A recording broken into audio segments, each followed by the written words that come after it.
like you to take a minute to imagine with me. Go ahead, clear your mind for just a minute, and I will lead you through. Imagine that you're about to do something very familiar to you.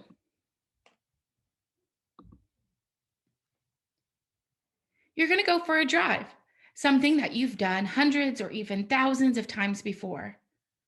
You know the car, you know how it works, and the rules of the road. It's like second nature. You don't even have to think about it. Sometimes you even drive places and you forget how you get there until, as you get into the car, you notice that the steering wheel is on the right hand side of the car and you will be driving on the opposite side of the road from what you're used to. All of a sudden, while there's a familiar activity, it seems more difficult.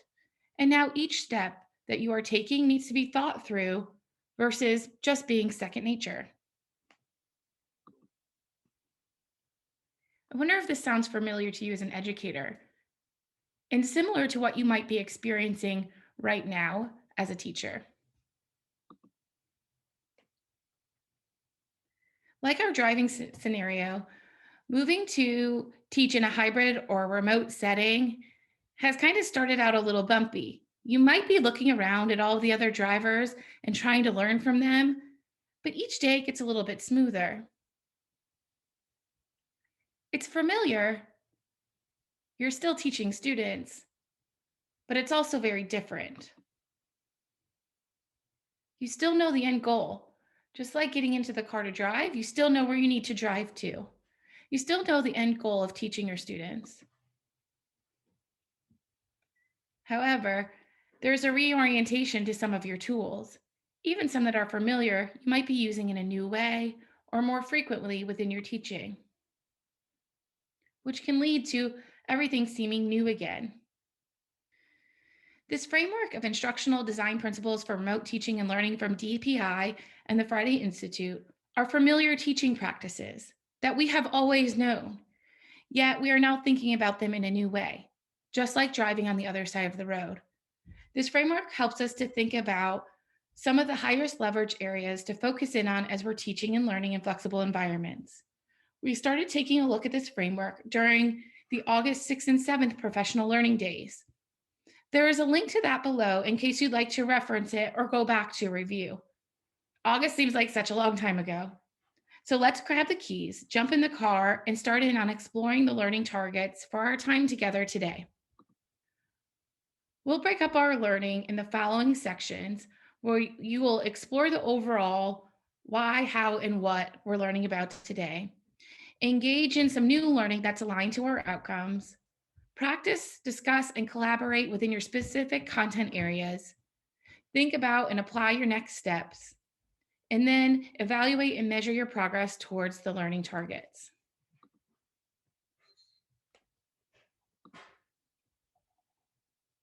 So heading back to our remote learning framework, today we're going to focus on instructional time and providing feedback to students.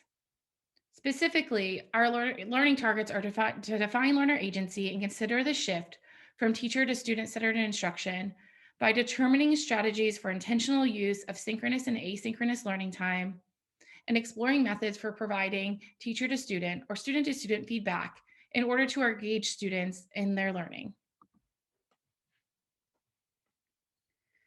First, you'll complete this interactive screencast, which you're already in, to explore and engage.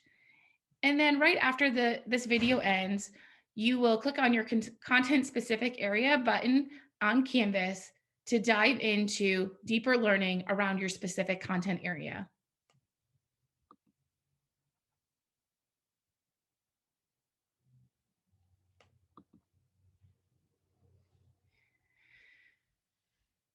So let's begin our conversation with terms that we are now all very familiar with, more familiar now than we maybe were back in March.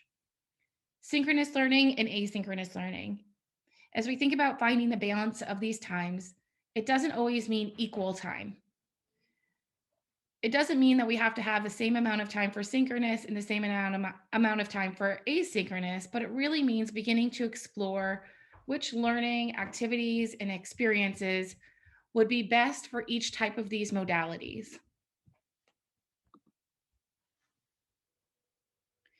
The instructional minutes expectations and guidelines are a start here. They give us the guidelines. They also give the community and parents an understanding of what to expect within remote learning, and how students will experience that.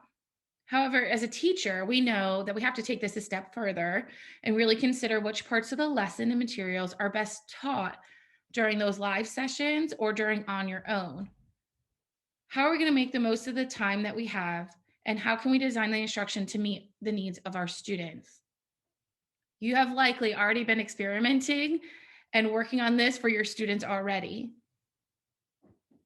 The remote learning daily minutes are also linked below in the description and also in your Canvas course for review and access if you'd like to take a closer look at those.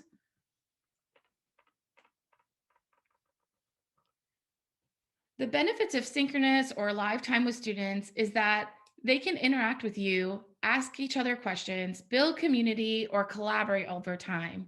And those things are listed on the screen in front of you. The benefits of asynchronous time is that students can access their learning anytime, anywhere, and they can go through it at their own pace. They can reflect on or review learning. They can go back and view videos multiple times. They can rewind. It also allows parents to have access to the learning right at their fingertips as well in the lessons. So, knowing what the types of learning activities to utilize for synchronous, asynchronous learning make it most effective. Next, we're going to engage in an activity to see what you think about how we can best utilize activities in the synchronous modality as well as asynchronous. You're going to head over to a DotStorm and you can see the links on your screen below. There's two of them, one for synchronous and one for asynchronous. And you can go to both of those. Those are also linked below in the description and also on the Canvas page. When you get over to the DotStorm, you can add a card. And by adding a card, you're going to put your idea of an instructional practice that's most effective within either the synchronous or the asynchronous environment. If your ideas and thoughts are already there, you're going to click the dot to vote for that, to vote for that activity. So we're going to be collecting all of your ideas around which activities are best for the synchronous environment and which are best for the asynchronous environment. So I want you to go ahead, pause this video so that you can add your ideas to the DotStorming board. When you're finished, come back here and just click play. So go ahead, click pause now. We'll see you back in just a minute.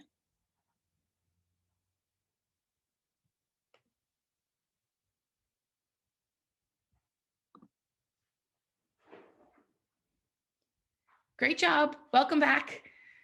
Now that you've added your thoughts to the DotStorm and looked at other people's thoughts, here are some general activities that are most effective for synchronous or asynchronous learning times.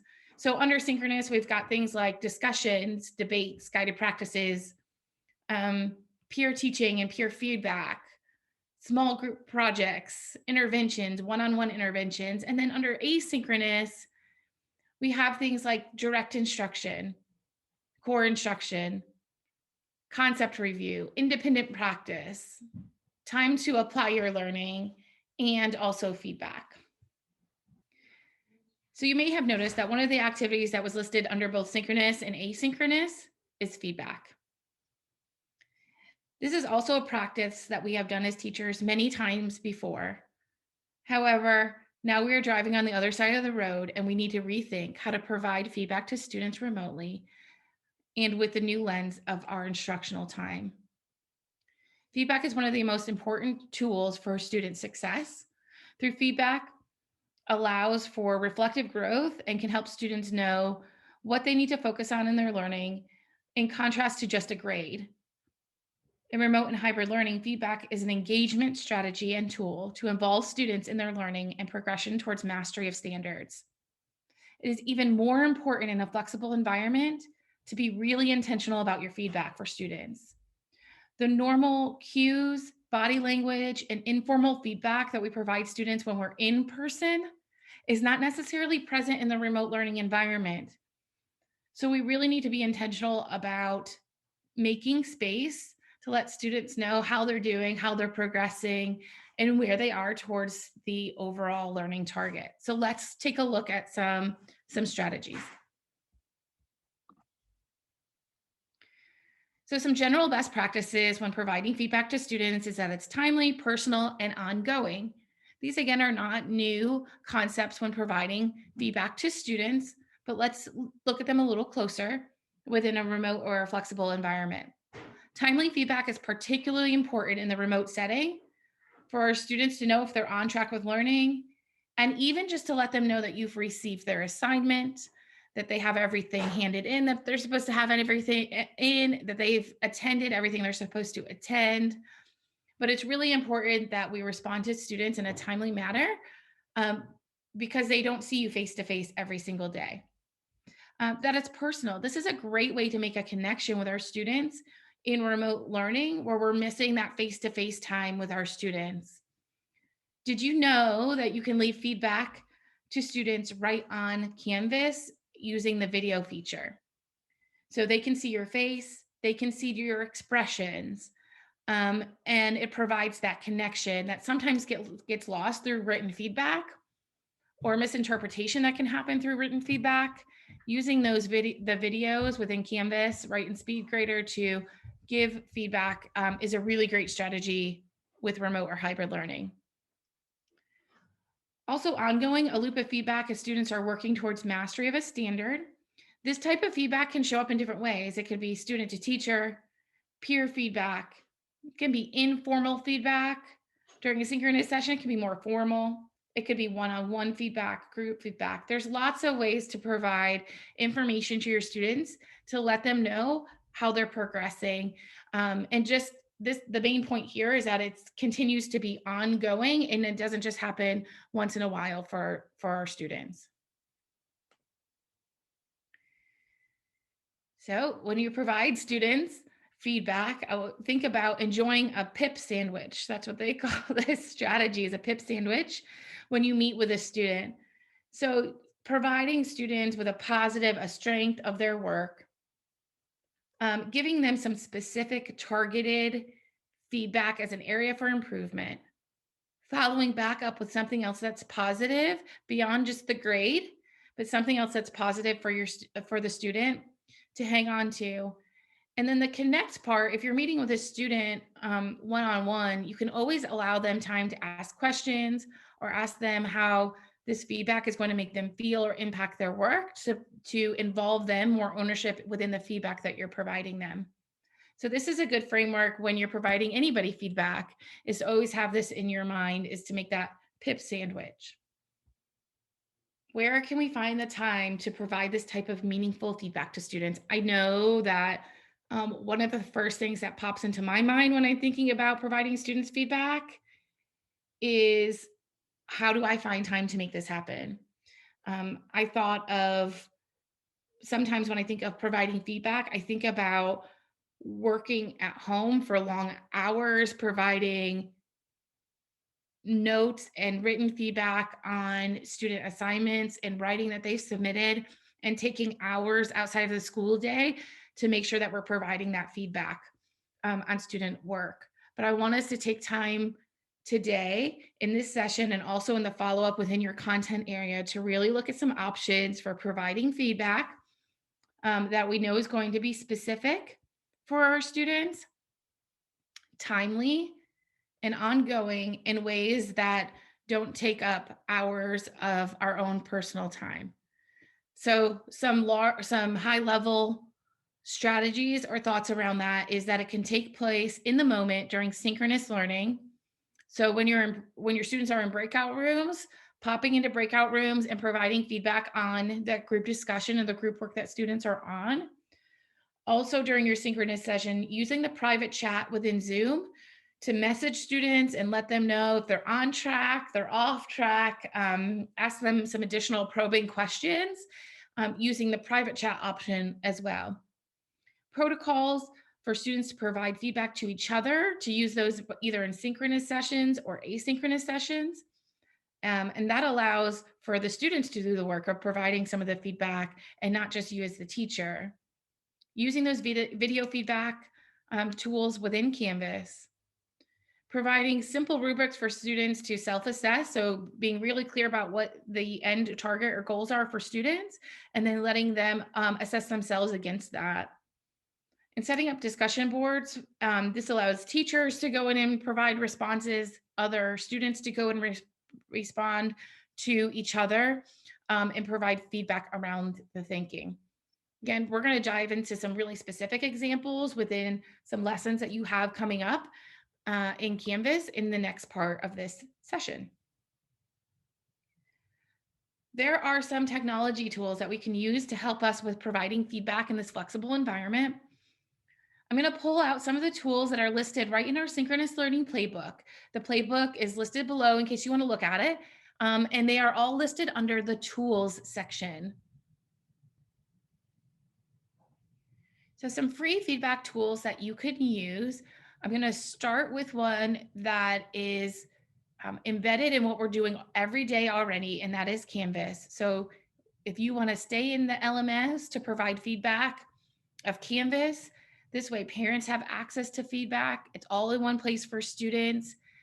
It's really quick and easy that you can leave notes, feedback, and comments for students right in the speed grader, as well as the video feedback that we already talked about. So Canvas is a great tool. You can add discussion boards in as well. So you can do a lot of feedback right in that LMS. Flipgrid would be a great tool if you want to get students to talk, if you want to hear their thinking out loud, and if you want students to respond to each other. You could check out Flipgrid. Whiteboard, do you miss walking around the classroom and seeing your students' work and being able to respond immediately to what you see them doing on their paper? You can set that up using Whiteboard FI, and you can give students feedback and see their work and their thinking immediately, and you can provide it individually or whole group feedback. So you might want to check out Whiteboard FI. Zoom is another tool that we're all using all of the time, and there's some great tools within Zoom to give some immediate feedback in the moment as students are sharing, discussing, or collaborating within synchronous learning. So again, use of the annotation tool, use of the private chat tool that you have for students, using breakout rooms to either listen in on or go into students as they're working collaboratively, or setting up a breakout room to grab a couple minutes with a student individually or in a small group to provide feedback. GoFormative is a tool to collect student responses quickly and easily. There's a drawing feature in there so you can see work that students are doing, particularly in math. And then Padlet lets you give feedback to each other in the moment or over time. You might want to check out Padlet. All of these tools, the link to them is below. It's also in the Synchronous Learning Playbook and on Canvas. And we're going to take a few minutes to explore one or two of those that piqued your interest as I was giving a high-level overview.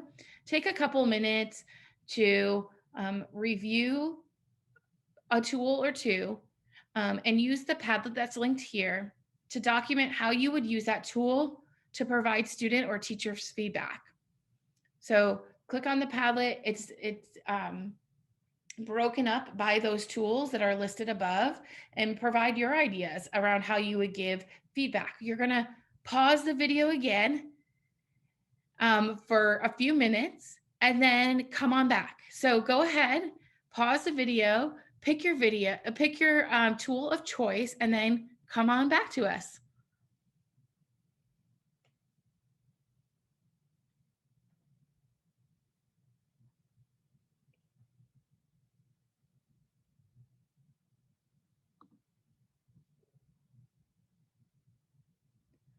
Welcome back. I hope that you were able to view the ideas of others and also explore a tool that you wanted to learn more about for yourself and for your students. If you didn't get to look at all of them, know that they're there. They're in the Synchronous Playbook, and you can go back to them at any time. And you can go back to the Padlet at any time if you want to get more ideas from others. So now you're going to stop this video. As soon as I'm done explaining the next steps, you're going to stop this video. It's coming to an end. And you're going to look below in Canvas and you're going to click on the content area button that most applies to you. So if you teach literacy or math, or whatever subject area best applies to you, you're going to click there to take a deeper dive. And content specialists are going to explore with you a lesson that's coming up, how to look at the instructional time of that lesson, and also where are there natural opportunities for feedback within that lesson, um, within this remote and hybrid learning environment that we are in right now. So thank you for taking this time with us for the first part of this session. Go ahead and stop the video and go on and click your content area specific button. Thank you for everything you do. And we can't wait to dive in deeper with you.